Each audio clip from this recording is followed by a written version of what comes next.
years of progress in reducing youth tobacco use, and the e-cigarette industry is to blame. Companies like Juul and Puff Bar knowingly and deliberately pushed tobacco products onto our nation's youth. They deployed deceptive, dishonest tactics to get our young people hooked on these products. They even went so far as to promote their products directly in our nation's schools. E-cigarette manufacturers have acted with a complete disregard for the health of young people across this country. Their actions are appalling, and the federal government can no longer allow this industry to foster youth addiction as a long-term marketing strategy for its deadly products. Our nation's regulatory agencies must take immediate action to turn the tide on this crisis. FDA can build on the steps it's taken so far by prohibiting the sale of remaining flavored products, capping nicotine level in e-cigarettes, and pulling illegal products like those sold by Puff Bar off the market. I strongly urge the agency to take these common sense steps.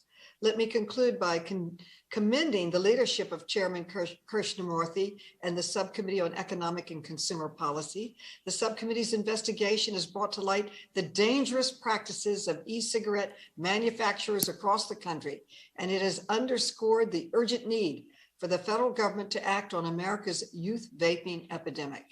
Thank you for your leadership, Chairman Krishnamurthy. I look forward to hearing the testimony and from all of our esteemed witnesses today, and I yield back. Thank you. Thank you, Chairwoman Maloney, and thank you for your distinguished leadership. Thank you for your opening statement. Now I'd like to begin by introducing our first panelist, someone I know very well, the distinguished senator from my own home state of Illinois. For decades, Senator Dick Durbin has fought to protect all Americans, including our society's most vulnerable, from the dangers of tobacco and e-cigarettes. His work dates back to leading the congressional effort to have smoking banned on airplanes, a measure that went into full effect in 1990, more than 30 years ago. Today, I'm grateful to consider Senator Durbin a champion and a partner in our shared effort to curb youth vaping. He is the Senate lead of the Congressional Caucus to End the Youth Vaping Epidemic. He is the Senate lead of our legislation, the Tobacco Tax Equity Act, which will raise taxes on all tobacco products for the first time in over a decade to protect public health. He is the Senate lead of the PREVENT Act, legislation to create youth vaping prevention programs in schools. And this is just a small snippet of the work that Senator Durbin has engaged in this space for decades. Senator Durbin, in his spare time, is the Majority Whip, the chairman of the Senate Judiciary Committee, and a long-standing dean of the congressional delegation from Illinois. We are so fortunate to have him here today and thank him for his participation. Senator Durbin. Thanks, Chairman Krishnamurthy and Ranking Member Cloud, for allowing me to testify today on the youth vaping epidemic and the role of the Food and Drug Administration. The campaign to reduce tobacco use and prevent our kids from lifetime addiction is personal to me. My father died from lung cancer. He was 53 years old. He smoked 2 packs of Camels a day. And as a young high school student, I'll never forget how he struggled to breathe during my visits to the hospital in his last days. Cigarettes are responsible for 480,000 deaths every year in the United States. My family is certainly not the only one who can tell this story. So ever since I came to Congress, starting in the House, I have dedicated my career in public service to this fight, holding the tobacco industry accountable for its lies and deception, empowering families, schools, and healthcare providers to prevent kids from this addiction, and working to build and strengthen a regulatory framework that really does focus on public health. When last I testified before this subcommittee in July of 2019, it seems so long ago, most of our focus was on the skyrocketing rates of youth e-cigarettes, fueled by the kid-friendly flavors, aggressive promotion, and high nicotine concentration of the product. Since that time, my office, this subcommittee, and the public health community have shown a bright light on the abusive tactics by Juul that contributed to this foothold with our children. We now have uncovered the disgusting tactics used by this company to addict our children on these e-cigarette products. I'm pleased our public health and antitrust regulators have started to step in. But what I want to focus today is the record of the FDA over the last several years and the opportunity that sits before the agency today to correct its missteps in the past and put public health and kids at the forefront of its mission. Flavored e-cigarette products have exploded in popularity among our kids. Nearly 4 million now vaping, a 361% increase in just 8 years when only 800,000 kids were vaping. 1 in 5 high school students use e-cigarettes. These alarming trends are erasing the historic progress we've made reducing youth tobacco use. Who's the cop on the beat to whom we entrust our children? It's the Food and Drug Administration. And this agency has been timid and reluctant for way too long. For years, the FDA delayed implementation of its requirement that companies submit PMTA applications for review. At the same time, the FDA allowed cigarettes to proliferate essentially unregulated, e-cigarettes to proliferate essentially unregulated, failing to enforce its own deeming rule, which required that all new products entering the market after August 8, 2016, undergo a public health review. Since my last testimony, we had a glimmer of hope on that day in September 2019 when President Trump promised to ban all e-cigarette flavors. As part of that, the FDA in January of 2020 had a golden opportunity to finally clear the market of these addictive, kid-friendly products, the vast majority of which were on the market illegally. But instead, the Food and Drug Administration took a half measure, only partially clearing the market and leaving major loopholes for this powerful industry. The result?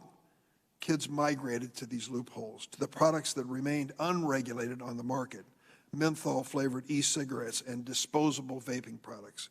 The use of disposable e-cigarettes, one of the loopholes which the FDA lost, which were exempted from the FDA's January 2020 action, increased 1,000% last year. Make no mistake, kids get it. If we don't take this seriously across the board, they will find those loopholes and continue their addiction. And because the FDA allowed menthol-flavored cartridges from Juul and others to stay on the market, listen to this, the use of these menthol-flavored Juul products, cartridges, increased from 11% to 62% of the market. Another failure by the FDA. Now we approach one of the biggest milestones in FDA tobacco regulation history, and I worry the agency is going to fail again. After years of delay by administrations of both parties, the FDA, under court order, finally required e-cigarette and tobacco manufacturers to submit applications for their vaping products on September 9th, 2020. This is the long-awaited opportunity for the FDA to apply a public health standard that Congress passed as long ago as 2009 in the Tobacco Control Act, to evaluate whether a product can stay on the market and whether it is, quote, appropriate for the protection of public health. That is a high bar. It requires the FDA to balance the risk of youth initiation with potential benefit of adult cessation. And the burden is on the manufacturer. The burden is on the manufacturer to show their products will not lead to youth use, show their products do not harm the user, and to show they actually help adults quit smoking. Remember that claim made over and over again? Prove it. You can't. They know they can't. I'm deeply troubled with what I've heard from the response of the FDA to my letters. I fear they're going to once again overvalue the unproven potential benefit of cessation for adult smokers while undervaluing the clear evidence of what's happening to our kids. Only 4% of adults use e-cigarettes, 20% of high school students. Kids who never would have picked up a tobacco product are vaping. It's simple. Any product with a history of increasing youth use must be rejected by the Food and Drug Administration, especially flavored products that we know hooks the kids. This is a Super Bowl for the FDA's tobacco effort. I'm afraid they're not ready for prime time. I hope they prove me wrong. The FDA recently announced plans to ban menthol cigarettes, an important public health action, and I want to commend the acting commissioner who sits behind me on when she called me with the news. But just like that step, the time is now for FDA to take meaningful action on how it applies public health standards to e-cigarettes. We know FDA's after-the-fact enforcement, warning letters, and perpetual game of whack-a-mole just doesn't work. To put it bluntly, FDA's slow-walking and refusal to forcefully act has enabled these e-cigarette companies to addict a new generation of our kids. It's time for the FDA to be a partner in public health, not a partner to big vape, and take these products off the market. As the subcommittee continues to examine the youth e-cigarette epidemic and the role of FDA, I hope we prioritize our kids. Let me close with a personal note. It's been a few years, but I once served in this House of Representatives, in this building, in the House Appropriations Committee. And one day I decided to offer an amendment on a transportation subcommittee bill that I served on to ban smoking on flights of 2 hours or less. Why did I pick 2 hours? Because one of the leaders on the Democratic side in the House Appropriations Committee, Martin Sabo of Minneapolis, was a chain smoker. And I asked him once, Martin, how long could you go without a cigarette? He said 2 hours. And that's what I put in the first bill. Flights of 2 hours or less, ban smoking. What happened afterwards was incredible. Even with the opposition of the House Republican and Democratic leadership, I managed to get this to the floor thanks to a man by the name of Claude Pepper, who was chairman of the Rules Committee, and basically ignored the Speaker's direction to give me a chance on the floor. How about that? I had Bill Young of Florida, Republican, as my co-sponsor. We went to the floor and we won. It shocked everybody that we won. Why did we win? Because it turned out the House of Representatives was the biggest frequent flyer club in America, and they were sick of smoking on airplanes. Well, eventually we banned it on all flights, going beyond 2 hours. I didn't know it at the time. I really didn't know it at the time. That was the tipping point. At that point, people said to themselves, if it's unsafe, if secondhand smoke is dangerous on an airplane, why is it safe on a train, on a bus, in an office, in a restaurant, in a bar? And the dominoes started to fall. We're at a much different place in America today because as a junior member of the House of Representatives, I tried something that was considered politically impossible, and it worked. You can do the same thing. You have that power at your hands. I hope you'll use it. I know this hearing is an indication of your interest in the subject. Not only give the FDA the tools, but make them use it if they won't. Bring them around to the side of protecting public health. You'll be glad you did. Thanks for letting me testify today. Thank you, Senator Durbin, for your excellent remarks. And we very much appreciate your second visit on this topic, hopefully your last. Hopefully this will be our last hearing, because now we are going to adjourn this panel and invite Commissioner Woodcock to come to the table and tell us how we're going to get the FDA to do the right thing here. So thank you. Thank you, Senator. Clerk, could you please play the video that has been prepared for the public here?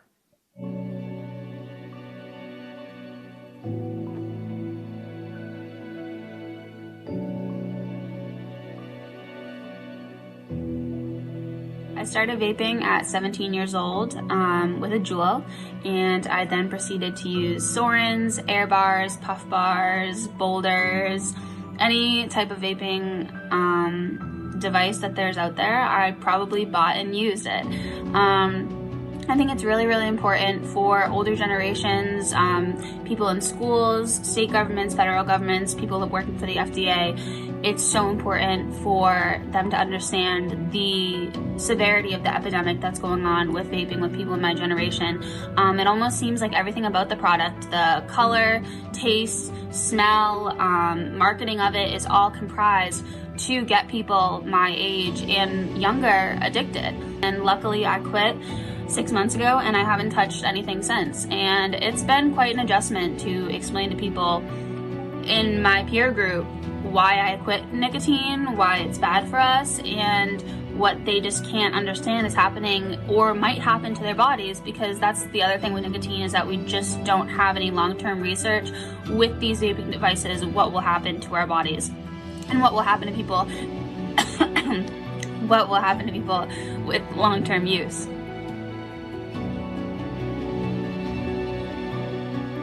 Hi, my name is Samantha Boy, and my daughter is 18 years old, She's been addicted to the Juul product since she was about 13, 14 years old. She started out vaping mango, but now her favorite flavor is menthol because she can no longer get her hands on mango. I would like the FDA not to legalize menthol. I will tell you that all the kids that are vaping are only vaping because of flavors, including menthol.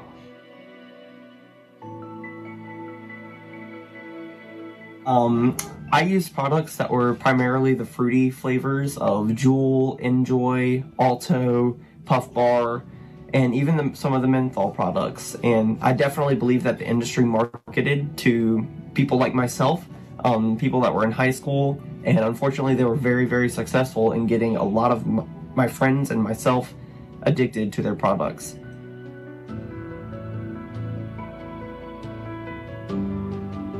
And it's very interesting because within my peer group, we are all health science majors. So we know the effects of vaping. We know that it's not better for you than cigarettes. We know that it's still harming our bodies, but they're so easy to get access to. They're so easy to carry around. You can vape literally in a classroom and no one would know unless they're looking at you blowing smoke out. And you can just have it in your pocket, transport it with you everywhere, and it tastes good. There's different flavors. Mango personally was one I really liked when I was vaping.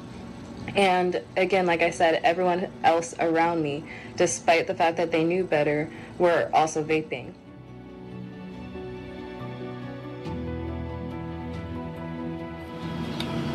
Hello, my name is Paula Costello. I live in Wilmington, Delaware. This is my son, Walter DeBruin. He passed away when he was 19 years old. He started vaping when he was 16. I found some Juul pods in his room. That's how I discovered he started with fruity flavors like mango and mint. And I then found out that he was severely addicted to this and he was unable to stop. He was so addicted, in fact, that he was rushed to the ER on several occasions. The last time before he passed away, he was rushed to the ER and they had to bring him back to life. And he still was unable to quit vaping. That's how addicted he was. The FDA should have been looking out for me and my family, my kids, all the kids in the US.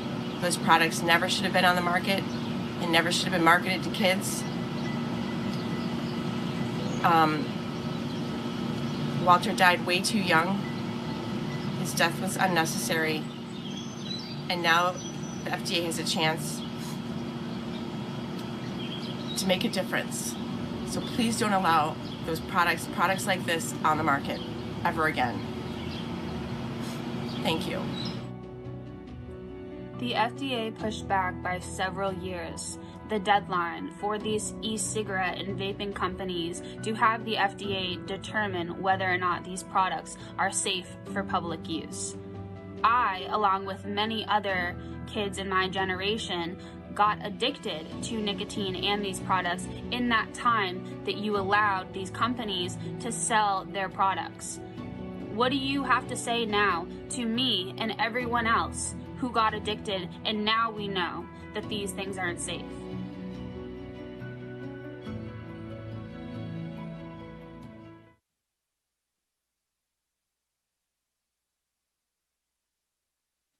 Thank you for playing that moving video.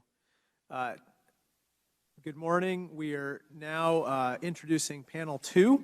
We are joined today by the Honorable Dr. Janet Woodcock. Dr. Woodcock is the Acting Commissioner of the Food and Drug Administration.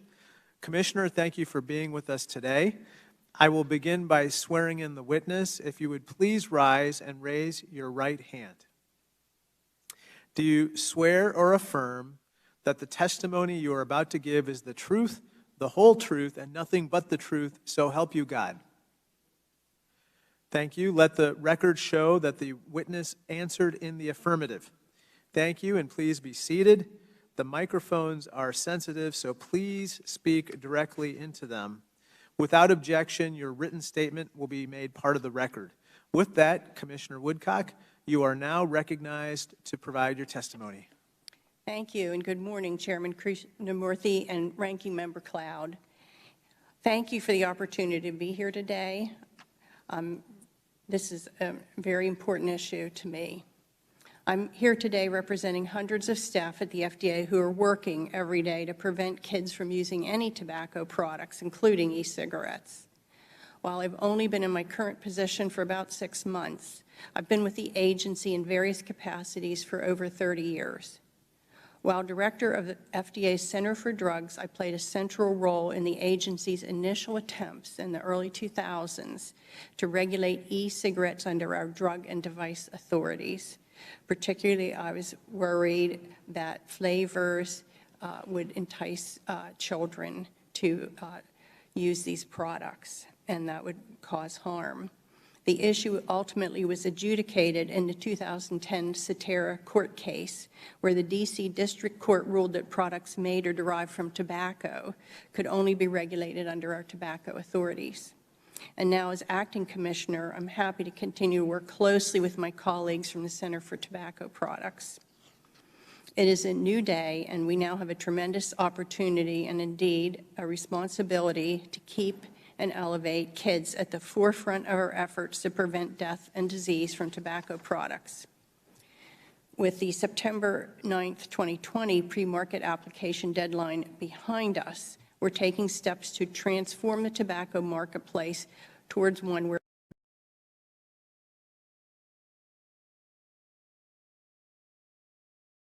based review and oversight by FDA. This is truly significant. We've received and initially processed submissions that cover more than 6.5 million products. Congress granted us a vital public health tool with our pre-market review authorities, and I can assure you we intend to use that authority to protect kids and optimize public health as directed in the statute. We're working furiously on application review in order to move on from sort of a Wild West unregulated marketplace. We will complete thorough evaluations to ensure that any products that are granted marketing orders meet the statutory standard of appropriate for protection of the public health. As Senator Durbin said, a high bar. If data for a product do not clearly support that standard, which includes an evaluation of the impact on youth initiation and use, we will not issue a marketing order for that product.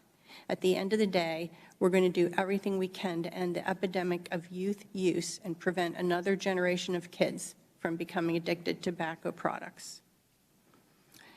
Importantly, we're going beyond pre-market review. While the 2020 National Youth Tobacco Survey showed an encouraging and significant decline in youth e-cigarette use last year, there's still 3.6 million middle and high schoolers who currently use these products. The epidemic of youth vaping threatens to undermine decades of progress in reducing the impact of tobacco on public health. So we're also focusing our enforcement efforts against any product where the manufacturer fails to take adequate measures to prevent youth access, and any product that is targeted to youth, and we've been doing that. For example, we've issued warning letters to companies for illegally marketing unauthorized and kid-appealing tobacco products, such as a backpack and sweatshirt with hidden pockets to conceal e-cigarettes, or those that resemble smartwatches or children's toys. In addition, as of May 31st, we've issued over 120 warning letters to firms selling or distributing unauthorized electronic nicotine delivery systems that includes e-cigarettes that did not submit pre-market applications by the September 9th deadline. Collectively, these companies have listed a combined total of over 1.2 million products listed with the FDA. We're also expanding our critical public education efforts through the Real Cost Youth E-Cigarette Prevention Campaign. We're targeting over 10 million teens who've used or may use e-cigarettes. The most recent impact assessments of the real cost are promising, indicating the various elements of the campaign have received over 5 billion views, and that 75% of youth are aware and receptive to our ads. Over time, increased exposure to the campaign is expected to increase population-level shifts in youth beliefs about e-cigarettes. As a science-based agency, we now support more than 145 e-cigarette research projects. This research helps us better understand and regulate these products and includes investigation of use behaviors, addiction, and health effects. We also continue our yearly surveys and studies we undertake with federal partners at CDC and NIH. In closing, I give you my commitment and speak on behalf of my colleagues at the agency that we will do all we can to prevent kids from using tobacco products and to address the current youth vaping epidemic. We'll do the hard work, we'll support innovative and informative research and make science-based, data-driven decisions as we follow through on this very important aspect of our public health mission. Thank you for the opportunity to testify. I appreciate the subcommittee's efforts on support of the agency and your efforts to protect kids, especially from the dangers of tobacco, and I'm happy to answer questions. Thank you. Thank you, Commissioner Woodcock. I now recognize myself for questions. If you could please put the first chart up. Commissioner, I'd like to start by directing you to the NIH Monitoring the Future survey data published in 2019 and 2020. This is a chart showing that among a subset of almost 9,000 high schoolers, this NIH study found that the percentage who said they vaped in the past 30 days equaled 22.5% in 2019 and 22% in 2020. Now, back in May 2019, you described youth e-cigarette use as a, quote, alarming problem. I assume you continue to believe that sentiment, correct? Can you repeat that? I think your mic is on. Sorry. Yes, I do. At the same meeting in 2019, you said, quote, e-cigarette use among youth also increases the risk that they will use combustible cigarettes, close quote. You still believe that, correct? I believe that is the case. According to FDA's website, quote, nicotine exposure during adolescence can disrupt normal brain development and may have long-lasting effects such as increased impulsivity and mood disorders. You don't disagree, correct? I don't disagree with that assessment. It's very concerning. Now, as you mentioned in your opening statement, you've received millions of applications under the PMTA standards. And one of the things that the FDA must assess is, quote, the increased likelihood that those who do not use tobacco products will start using such products. When youth who use e-cigarettes that might be subject to the PMTA process have an increased likelihood of using other tobacco products such as combustible cigarettes, that's a problem under the PMTA standard, right? Yes. The PMTA standard also states that you must consider the quote-unquote risks to, quote, people who would use proposed new tobacco products under the PMTA. We just talked about the health risks to youth. I presume that, again, those health risks, those significant long-term health risks to youth are, again, a problem under the PMTA standard, right? Absolutely. That's the harm bar. That's the bar that has to be overcome by benefits in order to have a net benefit in the public health. Very good. In your June 22nd letter, so last night, the good folks at FDA sent me a letter late saying, quote, the assessment of a new product's likely impact on addiction, especially among youth, is critical to determining whether allowing a new tobacco product would be, quote, appropriate for the protection of the public health.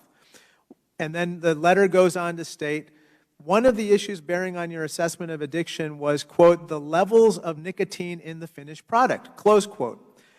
I'd like to now present you with some documents that Juul produced to our committee during this investigation. I seek unanimous consent to enter Exhibits A, B, and C. Without objection, so entered. Clerk, can you please display the next slide? Oh, thank you. This is a March 2016 Juul document that was produced as part of their document production to us on this committee. It says, quote, this is an internal document from an employee at Juul. It says, quote, based on feedback from retailers, customer service, and social media, many consumers feel that 5% nicotine strength is too strong. Our current nicotine level in pods is much higher than other e-cigarettes. And by the way, as you know, this 5% strength is the strength of current Juul products. That was in 2016, 5 years ago. Now let's go to 2018, when 20% of high school students and 5% of middle school students were vaping. Can you please present the next slide, Rich? Juul convened something called a Youth Advisory Council to ask why so many children are using its product. This is what Kim said. Kim said, very high concentration of nicotine. And then she has some other interesting comments there. I didn't put this up on a slide, but Brett said, quote, social acceptance to start, addiction to nicotine keeps them. Noah said, quote, social to start, nicotine to stay. Besides this anecdotal evidence, Commissioner Woodcock, there's objective data that even as late as 2020, the National Youth Tobacco Survey that came out from the FDA shows an increase in nicotine addiction. According to FDA, almost 40% of high school users are using an e-cigarette on 20 or more days out of the month. That's every 2 of every 3 days. These numbers are up from 2019 when that number was roughly 34%. So in your assessment of a new product's likely impact on addiction, going back to the standard that you set forth in your letter to me with regard to PMTA, you'd be very concerned about youth perceptions as well as the reality of a product's addictive qualities, correct? Absolutely. That has to be in the forefront of our assessment of harm, potential harm. You'd also be concerned about a company's knowing decision to keep its nicotine levels high, even in the face of internal employee as well as retailer feedback that it's too high? Obviously, for substances that can cause addiction, exposure is very important, and higher exposure is a problem. And also, you'd be concerned about youth data showing that it's hooking or addicting kids, right? Absolutely. When a company has such internal data and continues to keep its nicotine levels high, does that fact present evidence that the company intended to hook kids? I guess I'm not a lawyer, so that's beyond my area of expertise. I would say that the facts of the case show that these products had real dangers to kids. And the companies knew about the dangers. According to what you show here, absolutely. In February 2020, FDA implemented a new, we call it flavor ban. There's a much longer title. You're familiar with that flavor ban, correct? Yes. According to the policy, however, it made 2 exemptions. First, it made an exemption for tobacco and menthol flavors for Juul and other cartridge-based devices. And then second, it made an exemption for all disposable e-cigarettes to be in any flavor whatsoever. Let's talk about menthol for a second, Commissioner. Can you present the next slide? 44% of youth in 2019 used mint Juuls. And when mint was banned in February 2020 under your partial flavor ban, guess what? 44.5% of youth used menthol Juul. So we went from 44% of Juul users using mint to 44.5% of Juul users using menthol. And as Senator Durbin said in his testimony, 62% of all users, regardless of which company, ended up using menthol.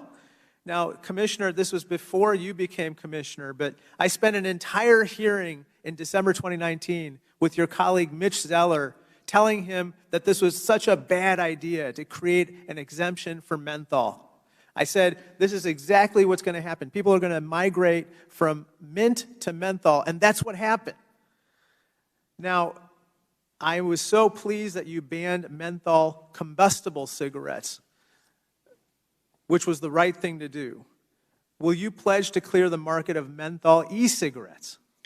Again, I can't prejudge our decisions. What I can say is that menthol has additional properties and pharmacologic properties that I believe potentiate the effects of nicotine addiction and make it harder to stop either vaping or smoking.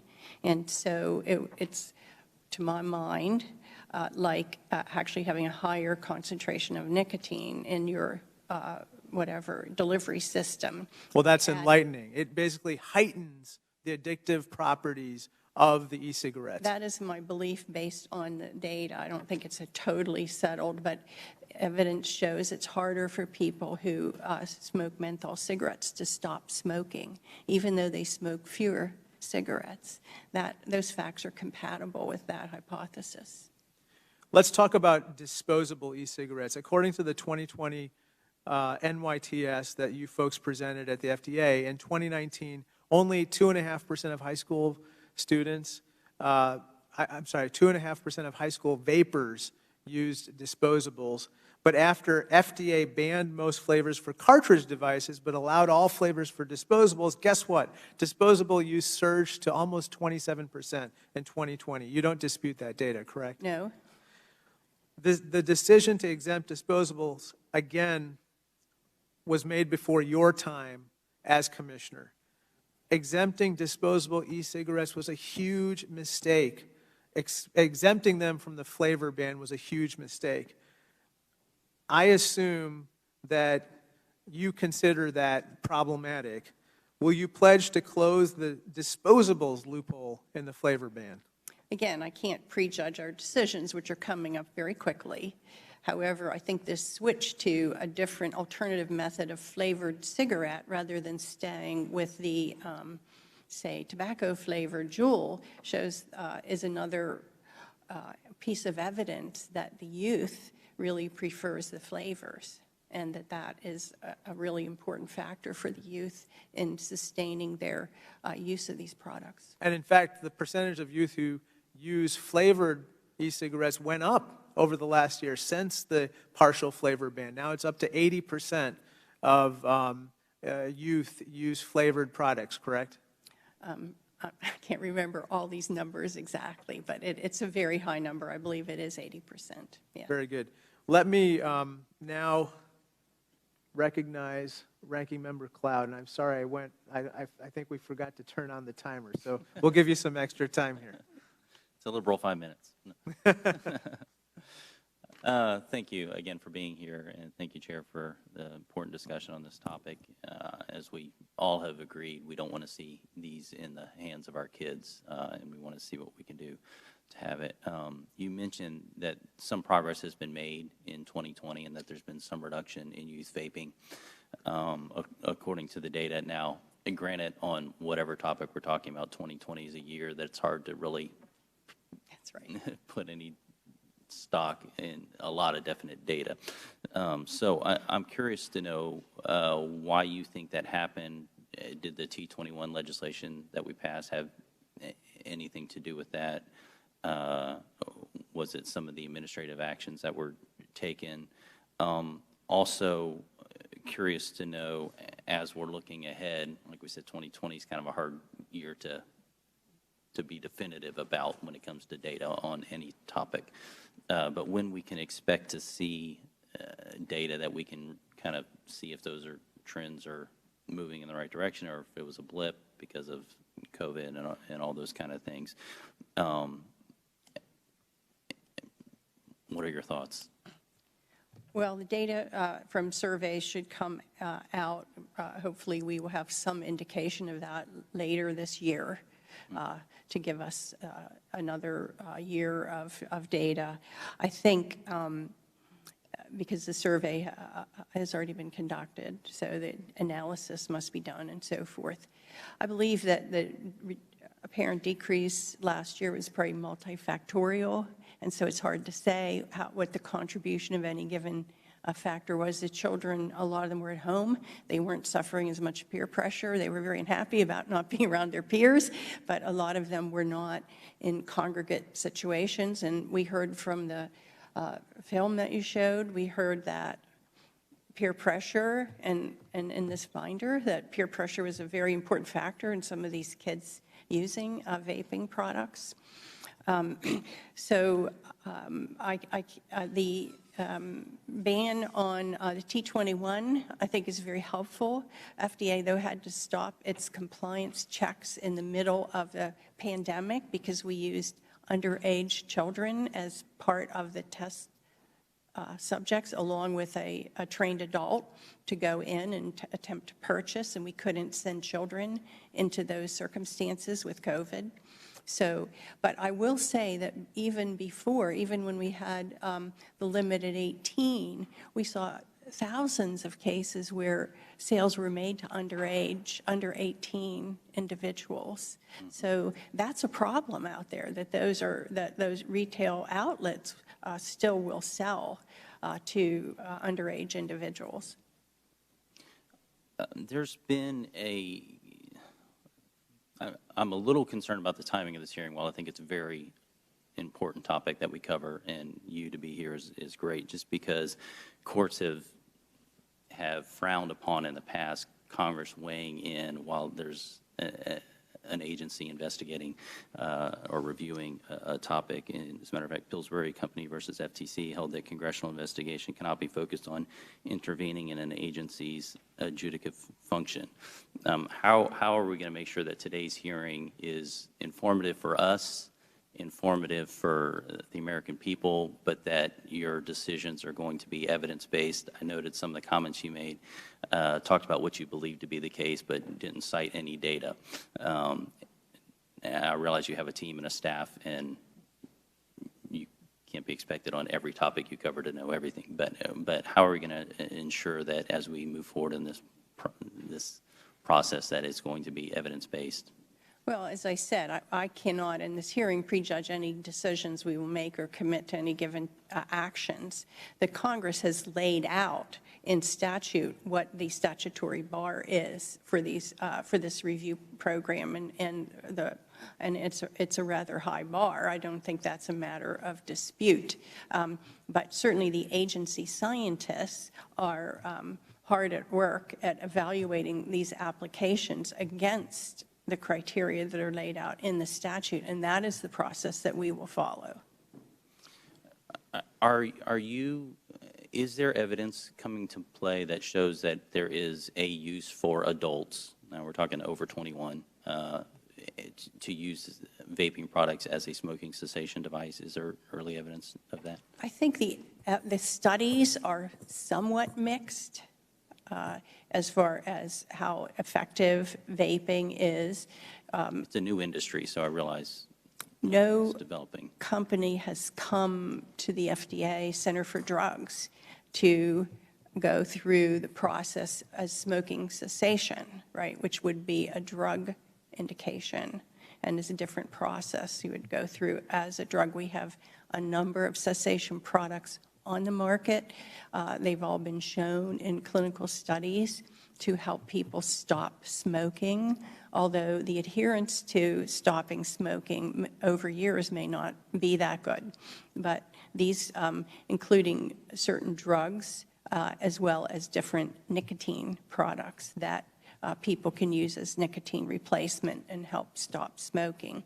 In all those cases, people are urged to also get counseling or be in a program or something like that. That helps a lot of people with smoking. So none of the vaping products have been through that kind of process, which requires clinical trials to prove that you can actually get people to stop smoking. I think you could advertise it as that. Pardon me? That they could advertise it as that kind of product. They would have claims then. They would be a drug and they could advertise, absolutely. But they would also have to do toxicologic studies on their products, inhaled products, and so forth.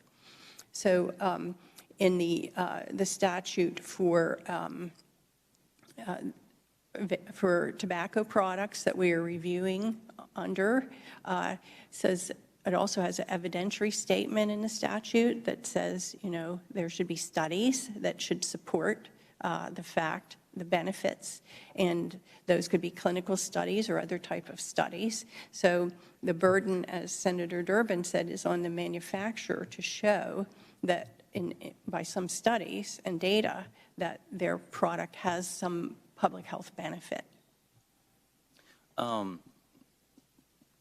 I don't know if you would have this data handy. If not, I'd be very curious to have your team look into it and see. But you know, as we've coming through this year with COVID-19, it's a respiratory illness, and we know that it affected, you know, particularly seniors and other demographics particularly hard.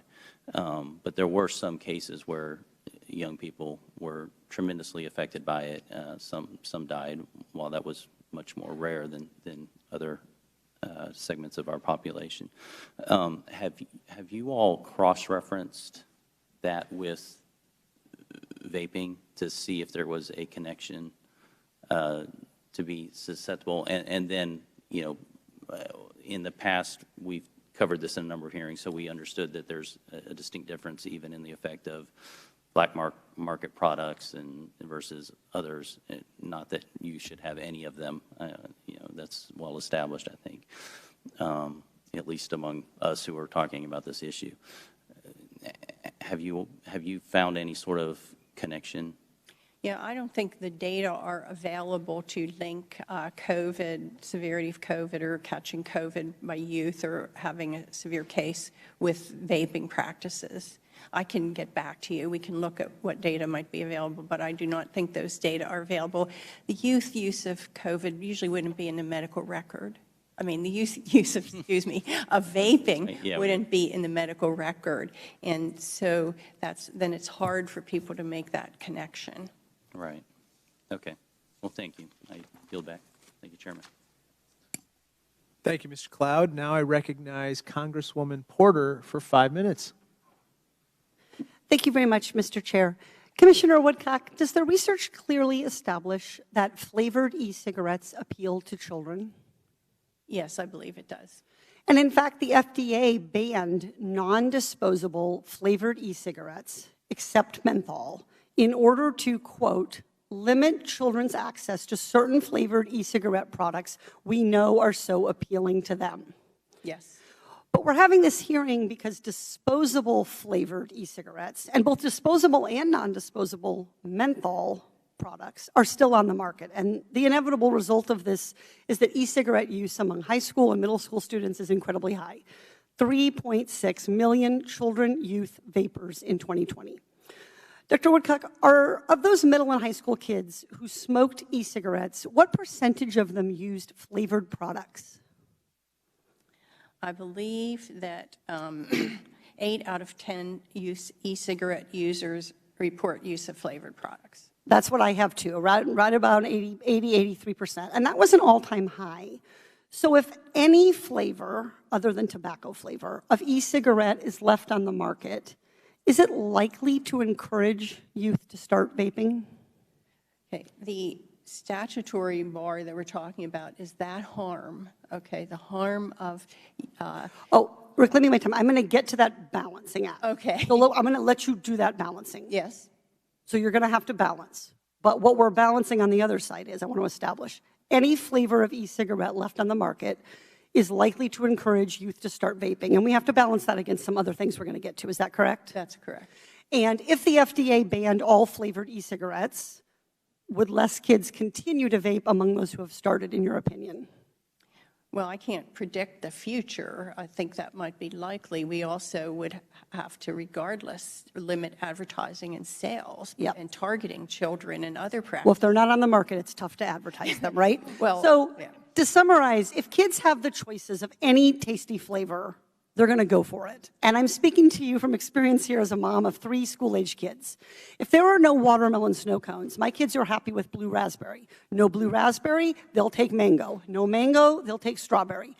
But if their only choice was a brown tobacco-flavored snow cone, they are going to walk away. Mm-hmm.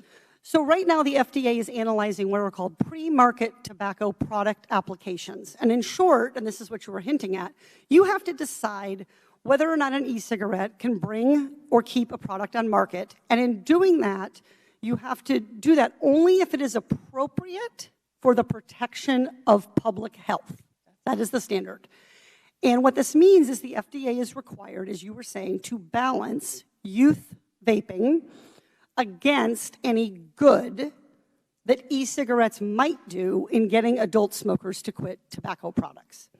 Commissioner Woodcock, do you know what percentage of adult smokers use e-cigarettes instead of traditional cigarettes? No.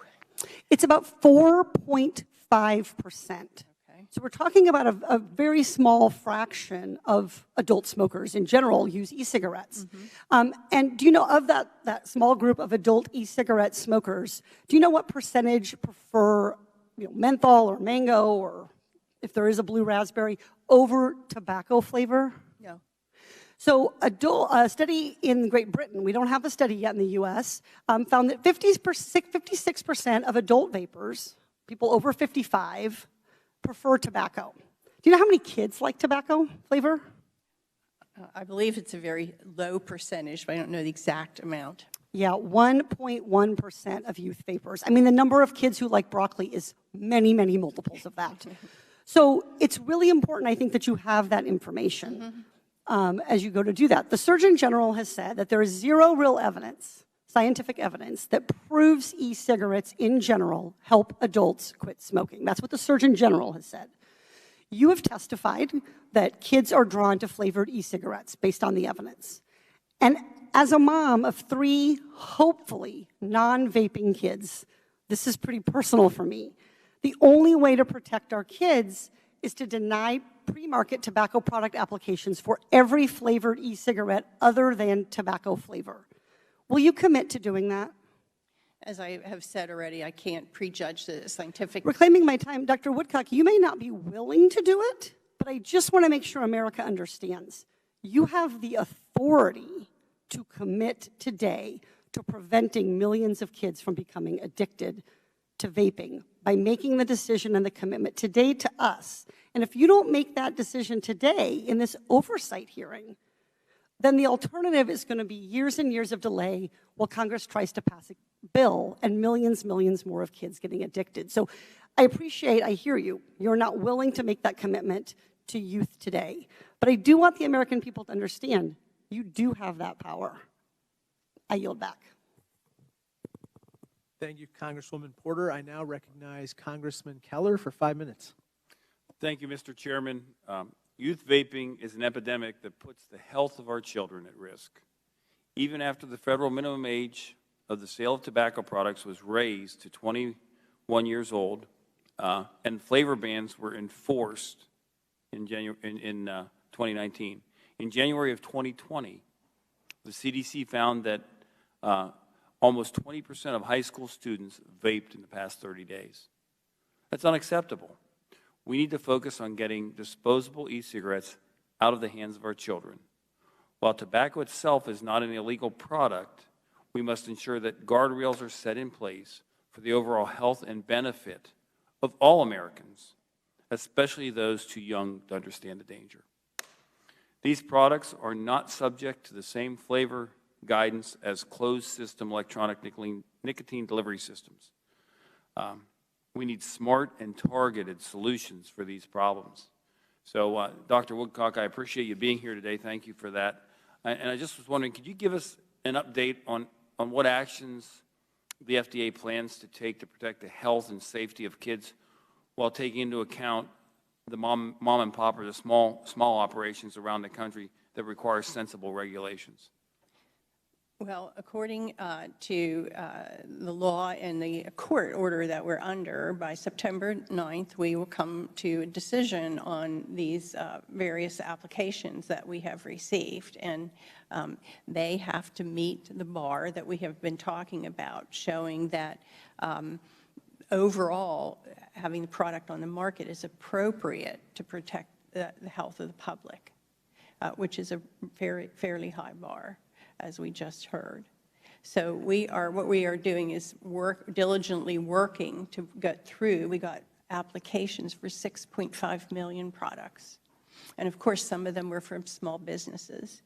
Now, we have given out a lot of assistance. We have a small business assistance. We've tried to help. But under the statute, these businesses must submit information that shows, among other things, that their products meet this bar and are appropriate for the protection of public health. Okay. And looking at disposable e-cigarettes, it's clearly a big part of the problem. How can Congress and the FDA work together to keep our kids safe? Is there something that we could do to help collaborate with the FDA, some tools or things that we could do to help be helpful and work together?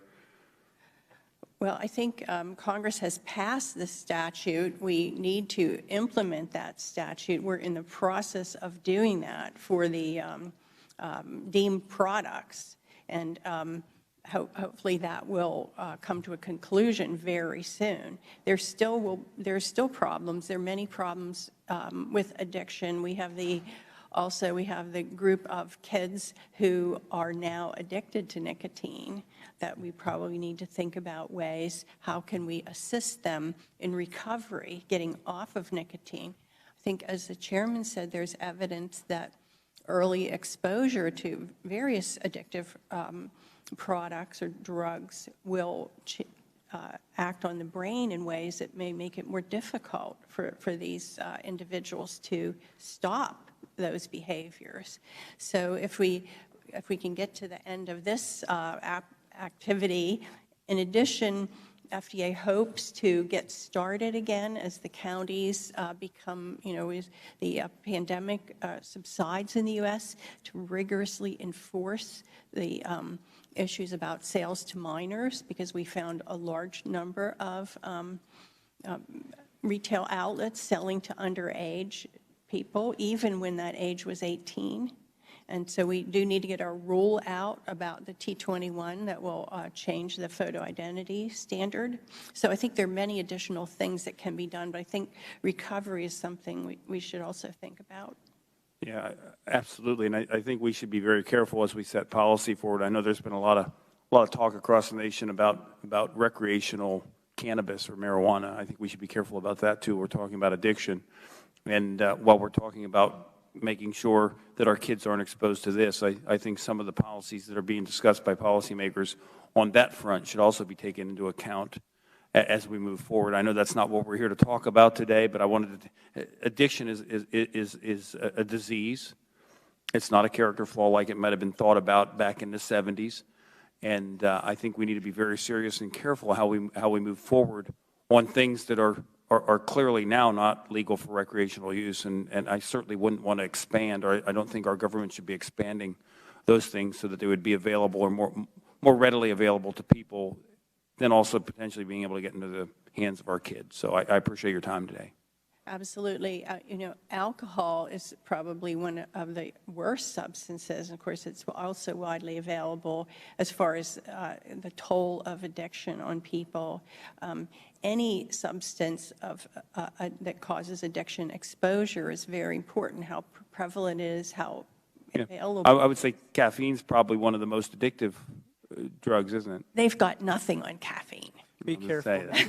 Be careful, Mr. Keller. Yeah, Be careful. The epidemiologists have tried, and I follow this, and we have nothing on caffeine. I know. I did read somewhere where that is like the most addictive thing there is, and because it's in so many things. But no, I appreciate your time. Thank you so much. Congressman Keller, I was going to cut your mic right about there, but okay, Mr. Johnson, Congressman Johnson, you're recognized for 5 minutes.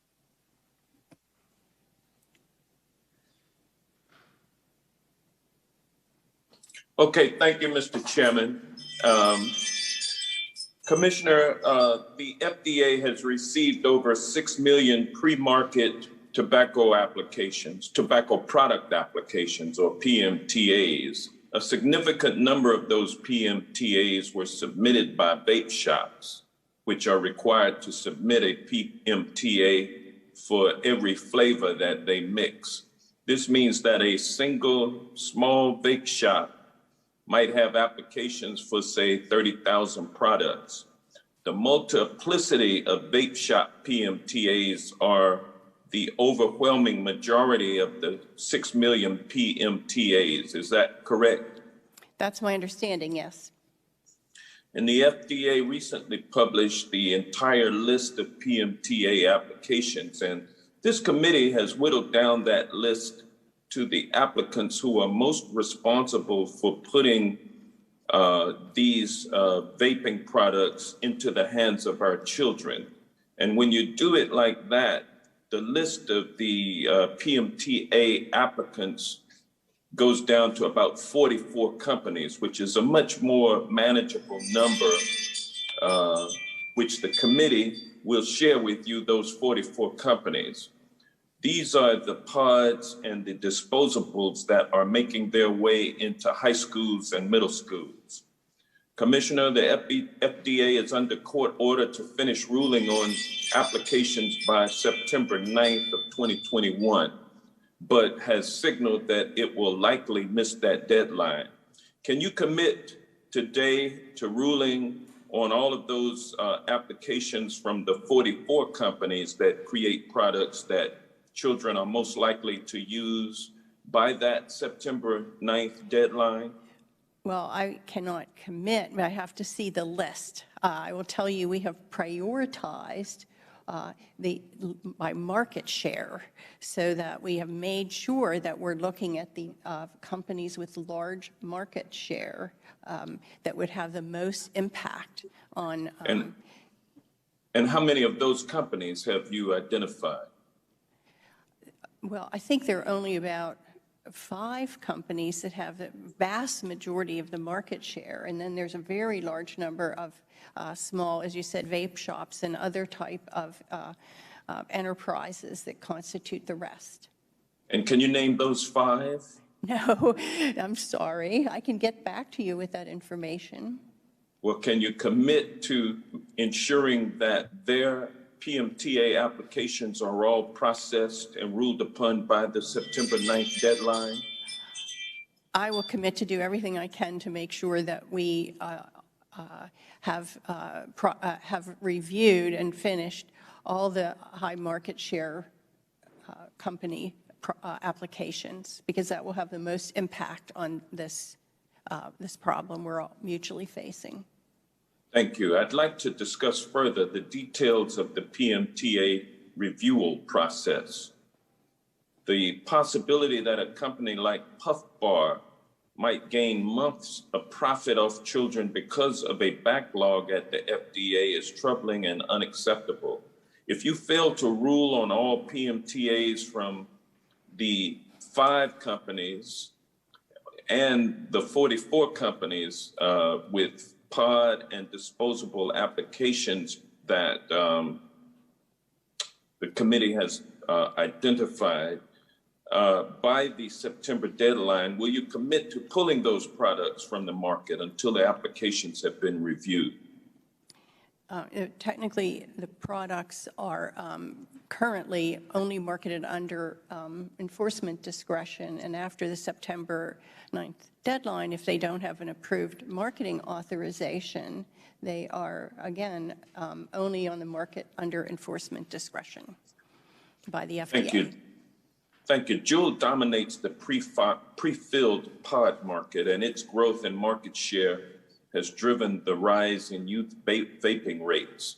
And yet Juul's PMTA application proposes lifting marketing restrictions after just 1 year, even though Juul is currently on trial for marketing addictive and harmful products to children. Juul has proven untrustworthy to continue selling its products, and it's greatly contributed to the epidemic that we face today. So, Madam Secretary, how could, is the FDA considering allowing Juul products to be marketed again? Or has it already made a decision to ban that practice or to continue to ban that practice? The products that we're reviewing have to be subject to a marketing application, something that would be newly introduced into the market would have to go through the review process, as I understand it. Has that happened yet? Well, again, I can't discuss any single action that we might take. All right. But, okay, thank you. Yeah. If an application cannot prove with scientific evidence that the product will not contribute to or increase youth e-cigarette use, will you deny the PMTA application? That's one bar, and it would have to have, as the other prong of the evidence, it would have to have extremely compelling evidence that it was uniquely positioned to reduce people, to contribute to smoking cessation. The gentleman's time has expired. Thank you, Congressman Johnson. I now call on Congressman Clyde for 5 minutes. I want to thank Chairman Krishnamurthy and Ranking Member Cloud for holding this hearing today. This is my first hearing. To target in this way, but luckily it's not necessary. Are we getting some feedback here? Okay, great, thank you.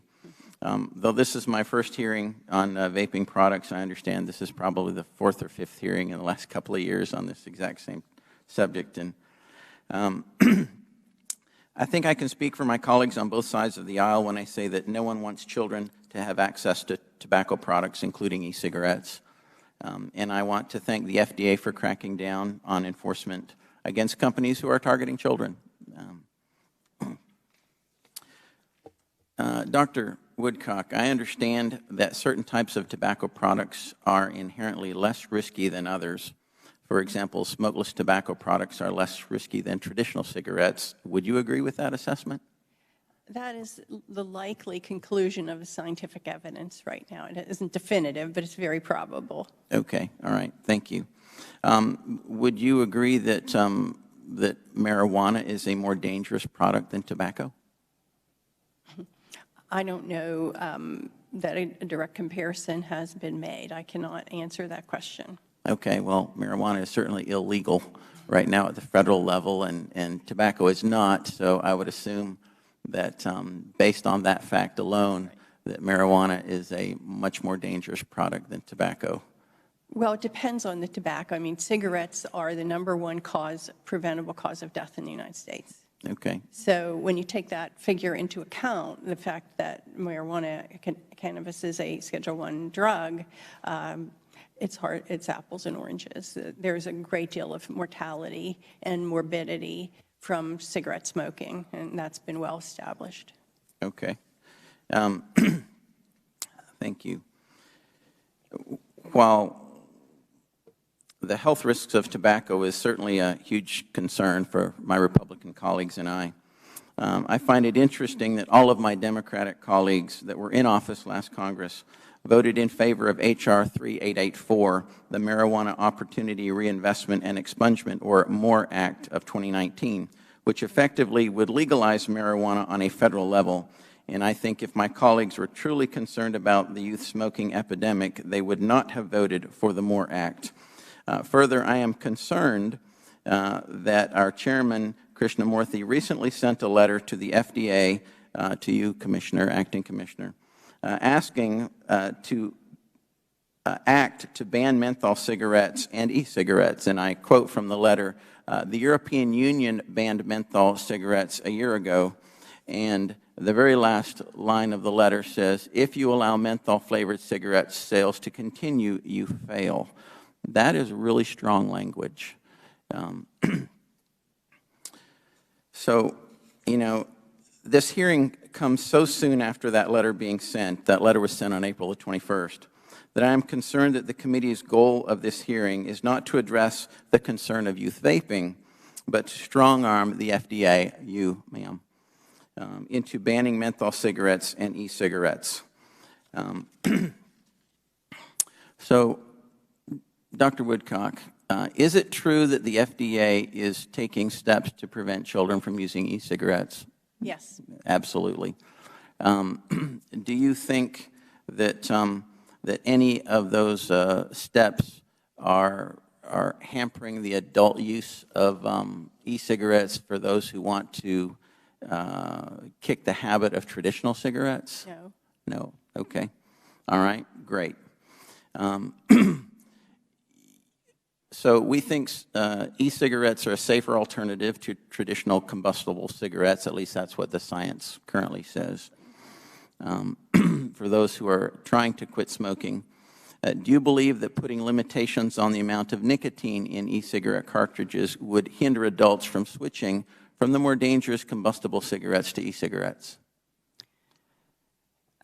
I don't think we have concluded our deliberations on that particular factor. Okay, all right. All right, then going back to the decriminalizing of marijuana, with many states legalizing or decriminalizing marijuana, what are the FDA's plans to quell youth from participating in smoking marijuana? I don't think the FDA regulates marijuana. So you're not, there's nothing that the FDA is Right doing in now, that regard? Currently, it's a Schedule I drug. Right. As you said. So we don't regulate it as a medical product. Or tobacco, Congress passed a special law that caused FDA to regulate tobacco products. Okay. So generally, FDA regulates food and drugs, medical products, devices. Does the FDA have any concern with the legalization of marijuana?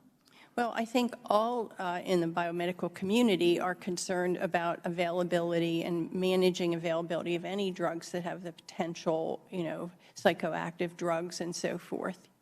Yes. Okay. And the potential impact on youth in particular. I think it's a very, very dangerous path to go down, the legalization of marijuana. So thank you very much, and with that, I yield back. Thank you, Congressman Clyde. Now I recognize Congresswoman Bush for 5 minutes. St. Louis, and I thank you, Chairman, for convening this critical hearing today. As a nurse, I know just how important health is for our young adults whose minds and bodies are still growing every single day. Vaping products by Juul present an immediate threat to adolescent health. Nearly 2/3 of Juul users aged 15 to 24 don't even know that Juul contains nicotine, which can contribute to lung disease, heart disease, and partial brain damage. The FDA must take drastic steps to ban the usage of Juul products and minimize the negative impact on our youth. Dr. Woodcock, Big Tobacco has a long history of twisting science to meet its needs. I was dismayed to learn that Juul bought itself an entire issue of American Journal of Health Behavior to bolster its application for FDA approval. 12 of the 13 papers in the journal issue were either written by either Juul employees or their associates. So yes or no, do you agree that the FDA should take into consideration the source of a supposedly scientific study before giving weight to its findings? FDA always takes into account the source. Obviously, many of the studies of medical products are done by the sponsors of the products, and there are many safeguards that are put into place. So we look very carefully at the validity of any data that might be published.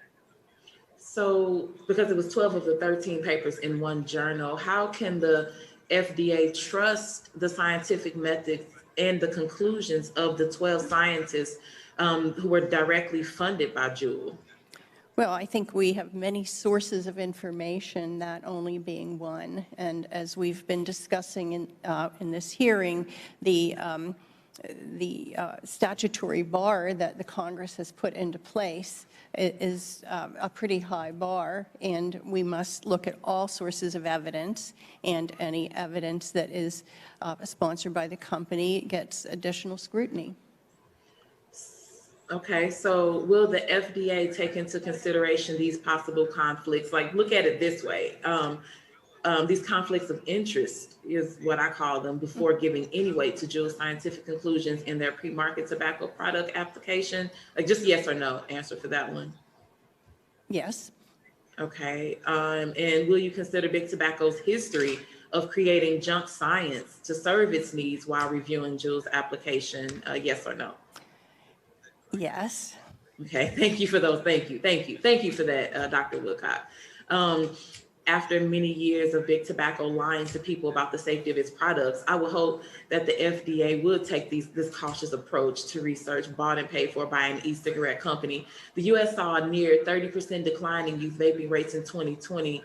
So Dr. Woodcock, do you believe that additional FDA regulations on vaping products will be effective in curbing youth vaping rates even more? I believe that we have to do something. I mean, we can't continue with this epidemic. It's very dangerous to children. And yes, and that was my next thing. The considering the impact that these products have on children, especially middle and high school children. Like, is that a big part of the consideration? Like that group specifically? Absolutely. That's one of the statutory standards that we have to look at, which is the potential for harm, particularly to children, in initiating these products. Well, yes, and because we know that because Juul is really popular amongst teens, but that research research only surveyed adult use of its products, and so as policymakers, we must be equipped with the current data, the accurate data about vaping products to protect our health and the health and safety of our children. And let me just ask, despite not having the answer to everything that we want right now at this moment, but Juul's paid researchers concluded that e-cigarettes would save lives. So, Commissioner, do you agree that the FDA should closely evaluate these scientific claims from big tobacco regarding its full impact on public health? Absolutely, and I would reiterate that we have other sources of information, including a lot of studies we have sponsored under our programs. Okay, thank you.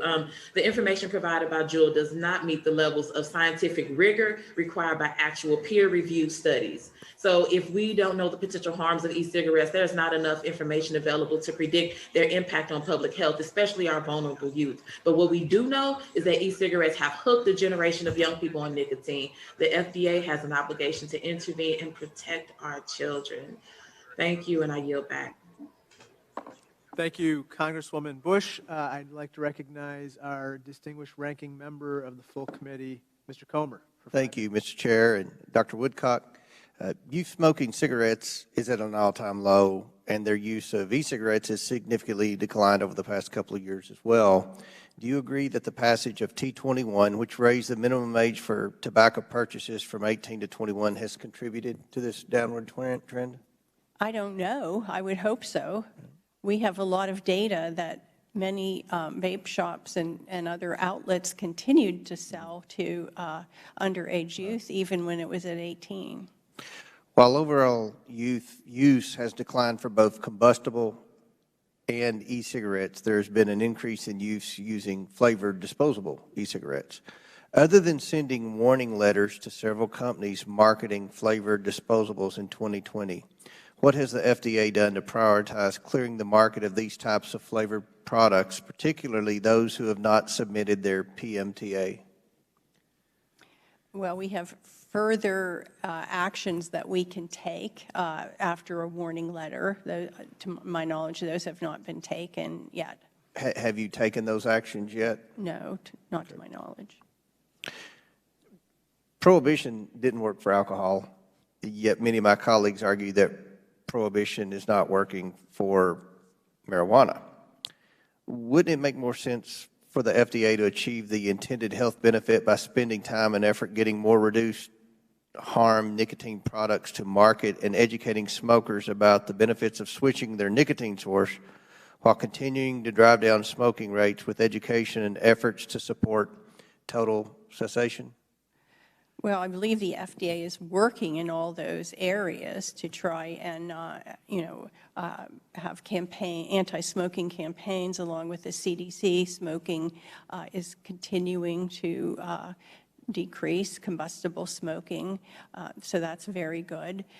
We are very interested in additional smoking cessation products, but there are quite a few of those on the market, and other methods for recovering, such as digital health methods and so forth, are under investigation. So hopefully we can get addicted adult smokers off of combustible cigarettes. That should be a goal. Great. One of the biggest problems we face here is not from the legitimate companies who have filed their PMTAs, but from bad actors who are taking advantage of our current regulations and selling vaping products containing vitamin E acetate, found mostly in THC, not nicotine products, in illicit markets. These illicit products have been known to cause serious illness or death. My question, what steps is the FDA taking to crack down on these kinds of illicit market e-cigarettes, and are imports from other countries like China playing a role in these illicit markets? Yes, and we certainly work with Customs and Border Patrol. We have seized fraudulent products coming from China, among other places. We make every attempt to keep these from crossing our border. We also, of course, do send warning letters. Many of the warning letters to companies who failed to submit applications, they did then submit an application in response to that warning letter. And that's one thing I want to remind everyone that's paying attention to this hearing, that if they're flavored, like the cotton candy brand and all that that's been banned, if they're still on the market, those are illegal. The pods and stuff that are being sold, right? Right. The cartridge. The cartridges. Yes. Right. What's the enforcement action process the FDA takes against companies and individuals that sell illicit e-cigarettes? Well, our steps would be, these are illegally on the market, and so our steps would be warning letter and then potential other civil action.